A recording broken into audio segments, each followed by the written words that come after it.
지금 전 세계가 농업 쇠퇴 위기를 겪고 있는 그런 엄중한 시기고요. 오늘은 미래 대한민국 농업 경제 그리고 농민들의 먹고 사는 생존 문제를 맡길 차기 농림부 장관 후보자를 검증하는 그런 날입니다.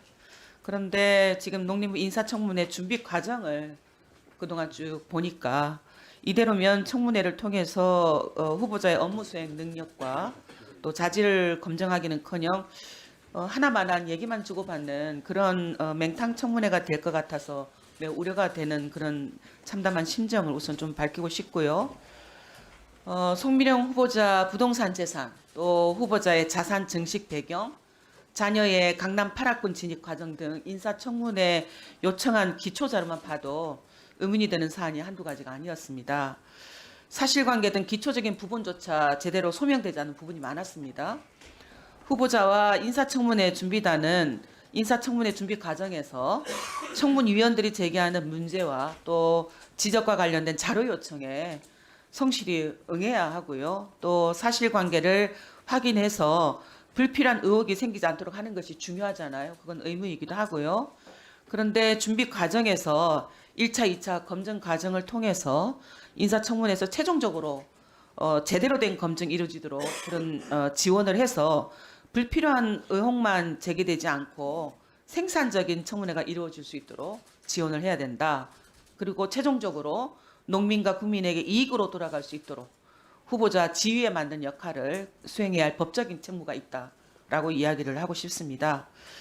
그런데 지금 그 후보자와 인사청문 준비단이 이러한 책무를 철저히 무시해 왔다. 특히 신상 관련해서 의원실에서 질의한 것, 자료 요구한 것 이것에 대해서 전략적으로 회피하고 있다라는 의심을 갖지 않을 수밖에 없습니다. 이건 인사청문회법을 위반하고 있고 이런 행위는 직무유기라는 점을 분명히 말씀드리고 싶습니다. 후보자님, 그 청문회 자료 검증 및 추가 사실관계 확인 그 과정에서 기초적인 부분조차 제대로 소명되지 않는 부분이 많아서 몇 가지 지금 말씀드리고 싶은데요. 먼저 후보자님 그 아파트 세채 보연 다주택자죠, 그죠? 근데 부동산 취득 재원 등 의문 사항이 있어서 요청을 했는데 지금 이 자리에서 좀 확인을 하고 싶습니다. 부동산 관련해서 강남 청담동 대림아파트를 2000년에 매입을 했고 네. 이후 2003년 1월에 대림아파트 전입신고를 했어요. 네. 네. 근데 2000년 강남 아파트 매입 자금과 관련해서 당시 연구원 7년차 정도셨습니다. 네. 그래서 당시 연봉 수준으로 3억 원 5천만 원대 재건축 아파트 매입이 가능한 수준이었는지 좀 의문이 들었어요. 근데 대출과 저축으로 매입을 했다라고 네. 자료로 밝히셨는데 개인정보 부동의로 구체적인 입출금 내역 등을 확인할 수 없었습니다. 그래서 사실관계 확인이 전혀 불가능했고요. 부동산별 매입자급 출처를 확인할 수 있도록 증빙자료를 제출해 주실 것을 부탁을 드립니다. 오후 질의 전까지 좀 제출해 주셨으면 좋겠고요. 또한 당시 서울에서 연구원을 다니셨어요. 네. 그죠? 네. 네, 매입하고 전입하기 전까지 실제 거주 지역이 지인의 집에 전세로 들어간 것으로 알고 있습니다. 근데 이 역시 해당 연도의 후보자의 실거주 지역과 그 이유를 확인하고자 했는데 자료 제출이 되지 않아서 불가능했습니다. 그래서 오후 질의 전까지 이것도 역시 의원실로 답변을 해주셔서 오후 질의가 가능하도록 할 수 있도록 해주셨으면 좋겠고요. 그리고 금리가 낮아진다고는 하지만 지금 집 한 채도 사기 어려운 상황입니다. 국민들은. 후보자의 직장이 나주라는 사실을 감안을 하더라도 세 채 후보자님의 명의로 세 채가 아파트가 되어 있는 이 현실 국민 눈높이에는 반한다고 생각이 드는데요. 혹시 주택 처분 계획은 없으십니까? 제가 나주 아파트는 대출로 그 집을 산 것이고요.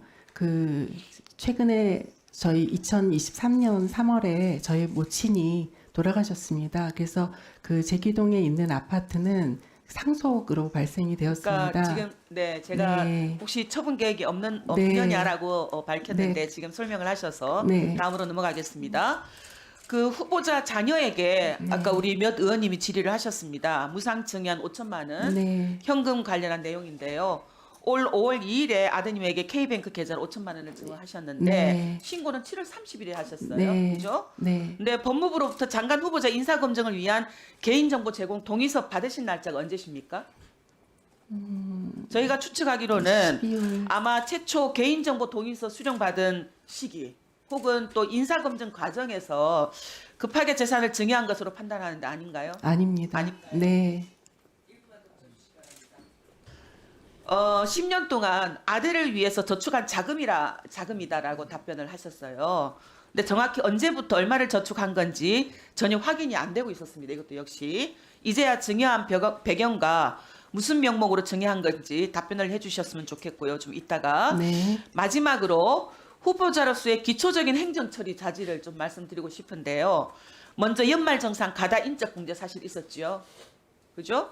후보자 아드님 소득공제 대상 요건 충족하지 않았는데 공제 대상 올려서 신용카드 공제 받아서 뒤늦게 세금 납부하셨고요. 네, 34,000원 네. 납부했습니다. 네. 돌아가신 어머님 경로우대 추가 공제도 장애인 등록증 내서 추가 공제 받으셨다고 답변을 하셨다가 장애인 등록 아니라고 안 됐습니다. 아니라고 답변을 네, 하셨고요. 아닙니다.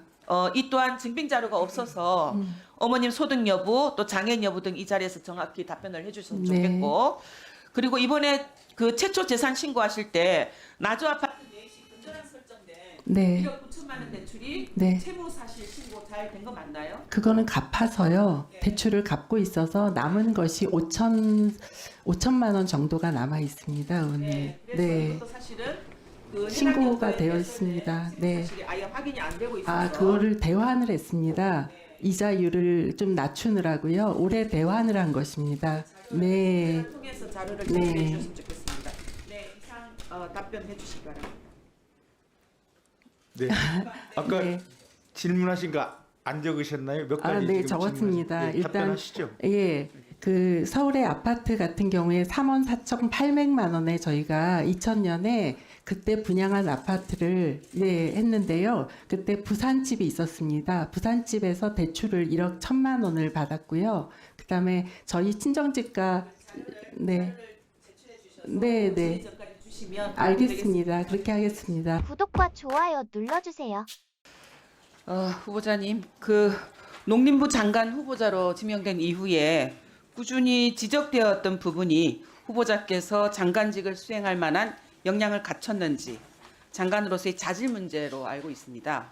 최근에 그 농촌경제연구원장 공모에 떨어진 이력도 있어서 기관장도 부족한 사람을 해당 소관 부처의 국무위원 후보자로 임명한 윤석열 정부 인사 원칙이 뭐지 하는 그런 의문도 제기되고 있는 상황이고요.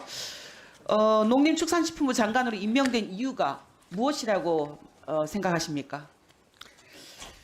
저는 그 농촌에 지금 가장 심각한 문제가 그 소멸 문제라고 생각합니다. 결국은 우리가 무엇을 해도 농촌에 사람이 남아 있지 않다면 이게 다 공연불에 그래서 그 불과하다고 전공이어서 생각합니다. 그 전문 분야여서 임명되었다고 생각하시나요? 다른 시각으로 이 문제를 바라봐라라는 뜻으로 이해하고 네, 있습니다. 알겠습니다.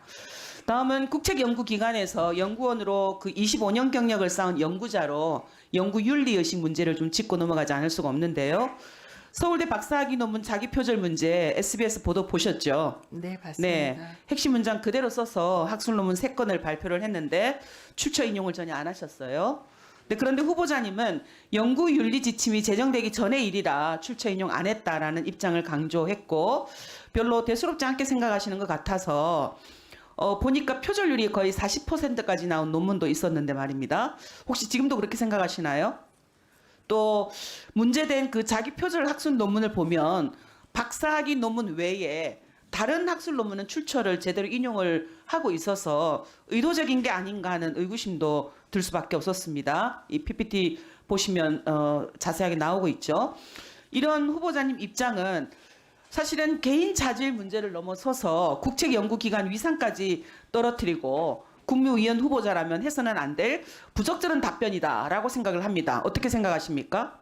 네, 그 박사학위 논문이 미발표 논문이라 그 학술 논문으로 제 논문을 그 옮기면서 인용을 제대로 하지 않은 것은 잘못된 일이라고 생각합니다. 깊이 박사 반성합니다. 논문도 사실은 미발표 논문이라기보다는 어떻든 박사 논문에 실렸다는 얘기 자체는 공개로 봐야 되는 거죠. 그죠? 네.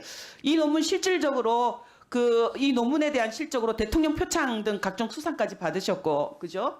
또 정부 지자체에서 연구 프로젝트 받아서 국비 지원으로 부수적인 수입도 받으셨던 걸로 알고 있습니다. 혹시 그간 수행한 전국 프로젝트성 연구들은 이런 연구윤리 문제 없습니까? 없는 것으로 기억합니다. 확신하십니까? 네. 네, 저도 자세히 살펴보도록 하겠습니다. 다음으로 후보자께서 연구원 시절에 어떤 직무 수행을 했는지 좀 살펴보고자 하는데요. 후보자가 입사 이후에 1998년부터 2022년까지 원내 평가 자료를 보면 정책 지원 분야의 평균 순위가 5위로 가장 높아요.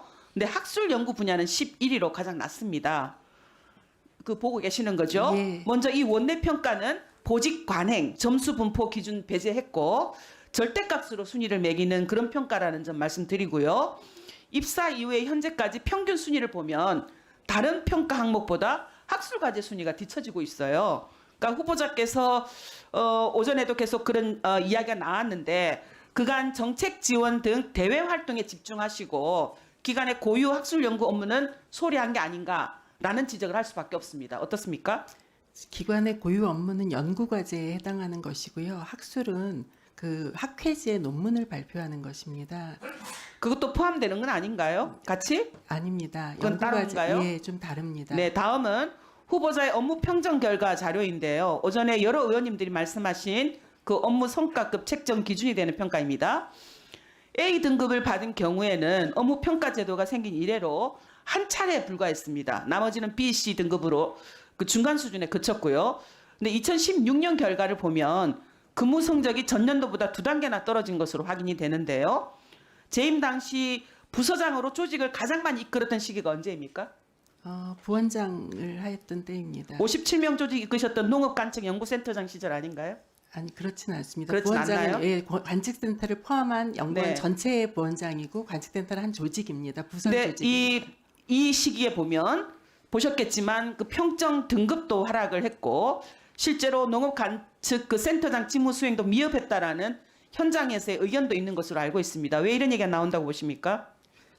그것은 제가 잘 모르겠습니다. 네, 후보자님 네. 이 업무 평가 자료 보시니까 어떠세요? 후보자께서 그 직접 농경년 직무 수행 점수를 평가한다면 몇 점이라고 보십니까? 이분들의 평가 말고. 제 스스로요. 네, 저는 A라고 생각합니다. A라고 생각하십니까? 오늘 그 스크린된 직무평가 자료를 토대로 해서 앞으로 장관으로 취임하신다면 농림부를 어떻게 이끌어 나갈 것인지 계획을 밝혀주시기 바랍니다. 저는 농식품부가 국민의 생활하고 가장 밀접한 관계가 있는 부처라고 생각합니다. 업무 영역에 있어서. 그런데 그 일하는 그 내용이 조금 가치 평가를 덜 받았다고 생각을 하고 있습니다. 그래서 의원님께서 도와주신다면 우리 농식품부가 국민들한테 가장 그 일하는 만큼 사랑받고 그 따뜻한 신뢰받는 부처가 되도록 그렇게 만들고 싶습니다. 네.